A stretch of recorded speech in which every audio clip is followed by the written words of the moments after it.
রাধে রাধে। আজকের ভিডিওটা আমি ঘুম থেকে উঠেই শুরু করেছি।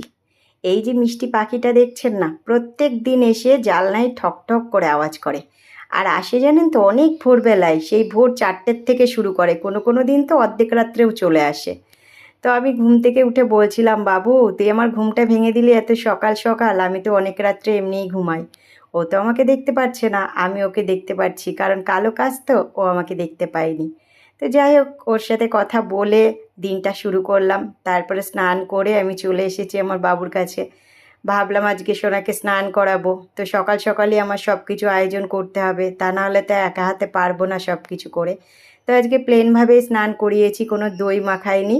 এমনি জল, তুলসী পাতা, ফুল দিয়ে যেভাবে করায় সেইভাবে স্নানটা করিয়ে দিয়েছি। তারপর তো সোনাকে নিয়ে এলাম ঘরে। গামছাটা গায়ে দিয়ে বসিয়ে রেখেছি, অবশ্য গাটা ভালো করে মুছে দিয়েছি, তবুও গামছাটা দিয়ে রেখেছি এই কারণে, যদি গায়ে কোনো জল থাকে ছিটে ছিটে, সেগুলো গামছায় সোপ হয়ে যাবে। তো সোনাকে বসিয়ে রেখেছি, আর এইদিকে দেখছি এখনও তো আমার অনেক কাজ বাকি আছে। সোনার খাটটা গোছাবো, সোনাকে সাজাবো, পুজো করব, তারপরে যাব বাইরের কাজে। তো এই চিন্তাই করছিলাম, চিন্তা করতে গেলে না একটু দেরিই হয়ে যায়।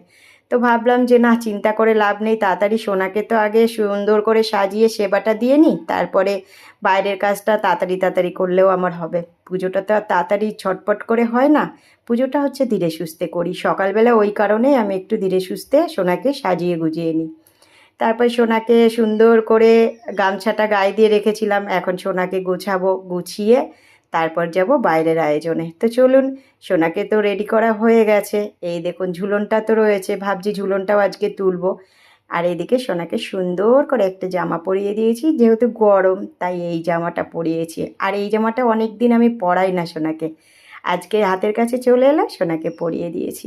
আর এইদিকে দেখুন আমার ছোট্ট সোনাটাকে, চোখের কাজলগুলো না উঠে গেছে। তো প্রত্যেক দিন ধোয়াতে মোছাতে করতে করতে না আর মানে লিপস্টিক, চোখের আইলানা কিছুই থাকে না। তো আমি নিজে নিজে একটু আইলানা পরিয়ে দিলাম সোনাকে। আর এখন পারি না, হাত কাঁপে, তারপরে চোখে একটু কম দেখি, ঠিকঠাক টানগুলো দিতে পারি না। তো যতটুকু পারলাম ততটুকু সোনাকে করে দিয়েছি, কিন্তু লিপস্টিকটা আর পরাতে পারিনি, এদিকে দেরি হয়ে যাচ্ছিল। এদিকে আবার জুসি ওরা বসে আছে, ওদেরকেও সেবা যত্ন করতে হবে, সেই কারণে ভাবলাম যে না থাক, এখন অবসর টাইম যখন হবে ধীরে সুস্থে, ওটা তো আস্তে আস্তে করতে হবে।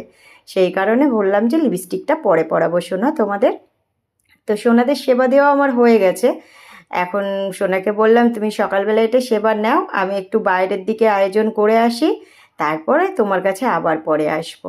তো চলুন, সোনাকে একটুখানি দরজাটা আটকে দিলাম, সোনাকে বললাম তুমি সেবা নাও। আর এইদিকে যে স্নান করিয়েছি,